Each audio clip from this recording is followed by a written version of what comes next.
രണ്ട് യുദ്ധവിമാനങ്ങൾ ഇന്ത്യ വെടിവെച്ചിട്ടു എന്നുള്ള വിവരങ്ങൾ കൂടി പുറത്തു വരുന്നുണ്ട്. ഇന്ത്യക്കെതിരെ ഡ്രോൺ ആക്രമണം നടത്തിയിരുന്ന പാകിസ്ഥാന്റെ സൈനിക ലോഞ്ച് പാഡുകൾ ഇന്ത്യൻ ആക്രമണത്തിൽ തകർന്നു എന്നുള്ള വിവരങ്ങൾ കൂടി പുറത്തു വരുന്നുണ്ട്. പലതരത്തിലാണ് ഇപ്പോൾ ഇന്ത്യയുടെ പ്രതിരോധം, നമ്മുടെ പ്രത്യാക്രമണം നടക്കുന്നത് എന്ന കാര്യത്തിൽ സംശയമില്ല. സൈത്ത് ആകപ്പാടെ അങ്കിലാപ്പിലാണ് പാകിസ്ഥാൻ എന്ന കാര്യത്തിൽ സംശയമില്ല. ഇതിനിടയിലാണ് അവരുടെ ആണവായുധങ്ങളുമായി ബന്ധപ്പെട്ട വളരെ പ്രധാനപ്പെട്ട ഒരു യോഗമൊക്കെ ചേരുകയും കാര്യങ്ങൾ വിലയിരുത്തുകയും മറ്റും ചെയ്യുന്നത് പാകിസ്ഥാൻ പ്രധാനമന്ത്രിയാണ് ഈ യോഗം വിളിച്ചു ചേർത്തിരിക്കുന്നത് എന്നുള്ളത് നമുക്കറിയാം. ഏതായാലും എന്താണ് പാകിസ്ഥാന്റെ നീക്കം എന്നുള്ളത് നമ്മൾ കാത്തിരുന്ന് കാണേണ്ടതുണ്ട്.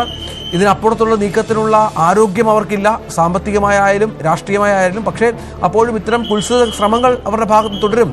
സാധാരണക്കാരെയൊക്കെ ബലിയാടാക്കാനുള്ള ശ്രമങ്ങൾ തുടരും. അത് കൃത്യമായി തന്നെ മനസ്സിലാക്കുന്നുമുണ്ട് നമ്മൾ, അല്ലേ? ാണ് നീക്കങ്ങൾ. ഇതിൽ ഏറ്റവും പ്രധാനം പാകിസ്ഥാൻ ഇന്ത്യക്കെതിരായ വ്യാജ പ്രചരണങ്ങൾ ഇപ്പോഴും തുടരുന്നു എന്ന സാഹചര്യം കൂടി നമുക്ക് കൂട്ടി വായിക്കേണ്ടി വരും. കാരണം തെറ്റായി ഇന്ത്യയുടെ സൈനിക ശക്തിയെ കുറച്ചു കാട്ടുന്ന രീതിയിലുള്ള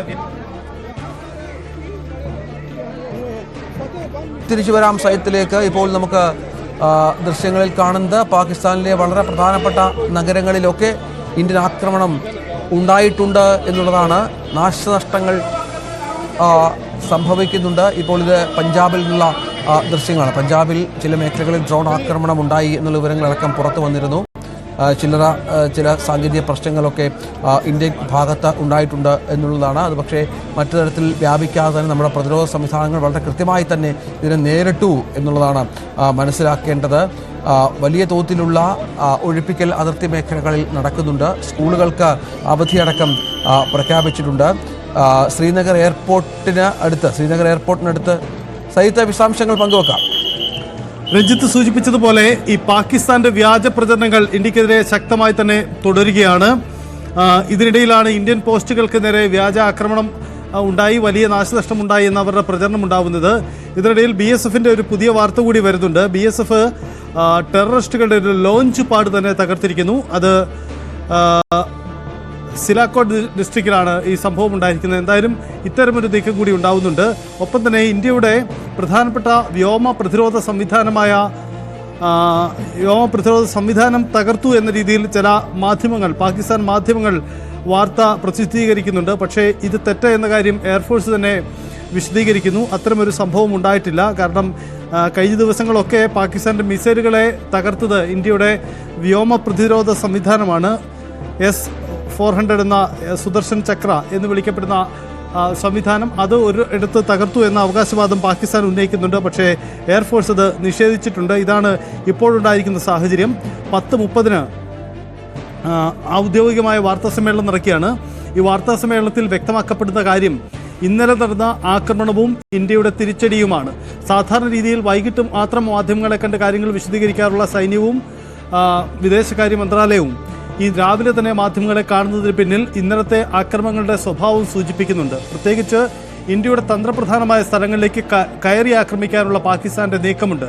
കഴിഞ്ഞ ദിവസങ്ങളെ അപേക്ഷിച്ച് വളരെ രൂക്ഷമായ ആക്രമണം ഇന്നലെ രാത്രി ഉണ്ടായിട്ടുണ്ട് എന്ന് മാത്രമല്ല, കൂടുതൽ മിസൈലുകളും മറ്റ് സംവിധാനങ്ങളും കണ്ടെത്തുകയും ചെയ്തിട്ടുണ്ട്. പാകിസ്ഥാന്റെ 2 ഫ്ലൈറ്റ് ജെറ്ററുകൾ വിമാനങ്ങൾ വെടിവെച്ചിട്ടു എന്നതാണ് ഇന്ത്യൻ മേഖലയിൽ അതിൻ്റെ അവശിഷ്ടങ്ങളും കണ്ടെത്തിയിട്ടുണ്ട്. എന്തായാലും ഇത് സംബന്ധിച്ച ഔദ്യോഗിക വിശദീകരണം സൈന്യത്തിൻ്റെ ഭാഗത്തു നിന്ന് ഉണ്ടാകുമെന്നാണ് പ്രതീക്ഷിക്കുന്നത്. അമേരിക്കൻ നിർമ്മിത ഫൈറ്റർ ജെറ്റുകളാണ് വെടിവെച്ചിട്ടതെന്നാണ് ലഭ്യമാവുന്ന വിവരം. എന്തായാലും അതിൻ്റെ വിശദാംശങ്ങൾ കൂടി നമുക്ക് ലഭ്യമാവേണ്ടതുണ്ട്. അതിർത്തിയിൽ കൂടുതൽ ആക്രമണങ്ങൾ ഇപ്പോഴും ചിലയിടങ്ങളിലെങ്കിലും നടക്കുന്നു എന്ന സൂചനകൾ വരുന്നുണ്ട്. അവിടെ വെടിവെപ്പ് ഉണ്ടാവുന്നുണ്ട്. ഒപ്പം തന്നെ ഇന്ത്യയെ സംബന്ധിച്ച് പാകിസ്ഥാൻ സർക്കാരിൻ്റെ ഭാഗമായ ഒരു പ്രധാനപ്പെട്ട വ്യക്തി ADC അദ്ദേഹം ഈ പാകിസ്ഥാൻ ഷെല്ലിങ്ങിൽ അദ്ദേഹം മരണപ്പെട്ടു. ഗുരുതരമായി പരിക്കേറ്റ അദ്ദേഹം ആശുപത്രിയിൽ വെച്ചാണ് മരണപ്പെട്ടത്. കഴിഞ്ഞ ദിവസം ജമ്മു കാശ്മീർ മുഖ്യമന്ത്രി ഒമർ അബ്ദുള്ളയ്ക്കൊപ്പം പ്രദേശത്ത് സന്ദർശനം നടത്തിയ വ്യക്തി കൂടിയാണ് അദ്ദേഹം. എന്തായാലും ആ പ്രദേശങ്ങളിൽ ഇപ്പോൾ മുഖ്യമന്ത്രി ഒമർ അബ്ദുള്ളയും സന്ദർശനം നടത്തുന്നുണ്ട്. കഴിഞ്ഞ ദിവസങ്ങളിലും അദ്ദേഹം കശ്മീരിലെ ജനങ്ങൾക്ക് ധൈര്യം പകരുന്നതിന് വേണ്ടി ഒമർ അബ്ദുള്ള റോഡ് മാർഗം തന്നെ ആ പ്രദേശങ്ങളിലൊക്കെ എത്തിയിരുന്നു. വീണ്ടും അദ്ദേഹം ആ മേഖലകളിൽ സന്ദർശനം നടത്തുകയാണ്. ശക്തമായ ഡ്രോൺ ആക്രമണമാണ് ഇന്നലെയും ഉണ്ടായത്. നിരവധി മേഖലകളിൽ നിന്നും ഡ്രോണിൻ്റെയും മറ്റ് മിസൈലിൻ്റെ ഭാഗങ്ങളുടെയും അവശിഷ്ടങ്ങളൊക്കെ ലഭ്യമാവുന്നുണ്ട്. ഇത് പ്രദേശവാസികൾ അറിയിക്കുന്നതനുസരിച്ച് സൈന്യവും ബന്ധപ്പെട്ട ഉദ്യോഗസ്ഥരും എത്തി അവിടെ ഏറ്റെടുക്കുന്നു. കൂടുതൽ ഫോറൻസിക് പരിശോധനയ്ക്ക് വേണ്ടി അത് മറ്റിടങ്ങളിലേക്ക് മാറ്റുന്നു. ഇതാണ് നടക്കുന്നത്. പാടശേഖരങ്ങളിലും മറ്റും നിരവധി സൈനിക ആയുധ അവശിഷ്ടങ്ങൾ വന്ന് വീഴുന്നുണ്ട്. അത് ഇന്നലെ നടന്ന ആക്രമണത്തിൻ്റെ ബാക്കി പത്രമാണ്. എന്തായാലും നാട്ടുകാർ നൽകുന്ന വിവരത്തിൻ്റെ അടിസ്ഥാനത്തിൽ ഇതൊക്കെ ശേഖരിക്കപ്പെടുന്നുണ്ട്. വളരെ ജാഗ്രത പാലിക്കണമെന്ന നിർദ്ദേശമുണ്ട്. പാകിസ്ഥാന്റെ എയർബേസുകൾ കേന്ദ്രീകരിച്ചായിരുന്നു ഇന്നലെ ഇന്ത്യ നടത്തിയ കടന്നാക്രമണം. അത് സ്വാഭാവികമായും വലിയ നാശനഷ്ടങ്ങൾ അവിടെ വരുത്തിയിട്ടുണ്ട്. ഇക്കാര്യത്തിൽ പാകിസ്ഥാൻ സർക്കാരിൻ്റെയും പ്രതികരണം ഉണ്ടാവേണ്ടതുണ്ട്. ഇന്ത്യയുടെ ഈ കടന്നാക്രമണം പാകിസ്ഥാനെ വലിയ രീതിയിൽ ഭയപ്പെടുത്തിയിട്ടുണ്ട്. പ്രത്യേകിച്ച് പാകിസ്ഥാന്റെ കൈവശമുള്ള ആണവ ആയുധങ്ങളുടെ ശേഖരവും അതിൻ്റെ സുരക്ഷയും പരിശോധിക്കുന്നതിന് വേണ്ടിയുള്ള പ്രത്യേക സമിതിയുടെ യോഗവും ഇന്ന് അവർ വിളിച്ചു ചേർത്തിട്ടുണ്ട്. നമുക്കറിയാം, ഇന്ത്യയും പാകിസ്ഥാനും ആണവ ശക്തികളാണ്, അണുവായുധം കൈവശമുള്ളവരാണ്.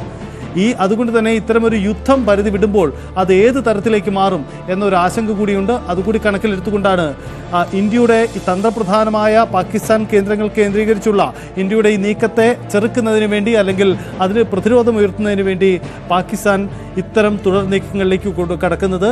കഴിഞ്ഞ ദിവസത്തിൽ നിന്ന് വ്യത്യസ്തമായി ഇന്ത്യയുടെ ഓപ്പറേഷൻ സിന്ദൂറിന് ബദലായി പുതിയൊരു ഓപ്പറേഷൻ പ്രഖ്യാപിച്ചുകൊണ്ടാണ് ഇപ്പോൾ പാകിസ്ഥാൻ വരുന്നത്.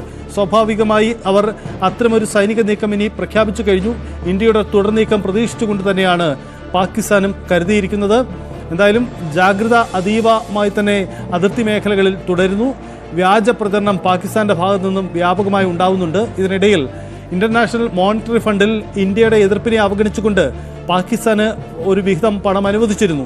ഇതിനെ പുനഃപരിശോധിക്കണമെന്ന് ആവശ്യപ്പെട്ടുകൊണ്ട് ഇന്ത്യ വീണ്ടും IMFനെ സമീപിക്കും എന്നാണ് ഇപ്പോൾ പുറത്തുവരുന്ന വാർത്തകൾ. അങ്ങനെയെങ്കിൽ പാകിസ്ഥാനെതിരെ സാമ്പത്തികമായ പ്രതിരോധവും നീക്കങ്ങളും ശക്തമാക്കുക കൂടിയാണ് ഇന്ത്യയുടെ തന്ത്രം. തീർച്ചയായും അത്തരത്തിൽ ഒരുപാട് നീക്കങ്ങൾ ഇന്ത്യയുടെ ഭാഗത്ത് നിന്ന് ഉണ്ടാകുന്നുണ്ട്. ശക്തമായ തിരിച്ചടികൾ, പാകിസ്ഥാന് ശക്തമായ തിരിച്ചടികൾ ഇന്ത്യയുടെ ഭാഗത്ത് നിന്ന് സംഭവിക്കുന്നു. പാകിസ്ഥാനുള്ളിൽ നിന്ന് തന്നെ യുദ്ധം അവസാനിപ്പിക്കണമെന്നും അതിനുള്ള ആരോഗ്യം നമുക്കില്ല എന്നുമുള്ള ഒരുപാട് രോദനങ്ങൾ കൂടി ഉയരുന്നുണ്ട് എന്നുള്ളതാണ്. കാരണം അത്രത്തോളം ആ ജനം സഹികെട്ട് കഴിഞ്ഞു.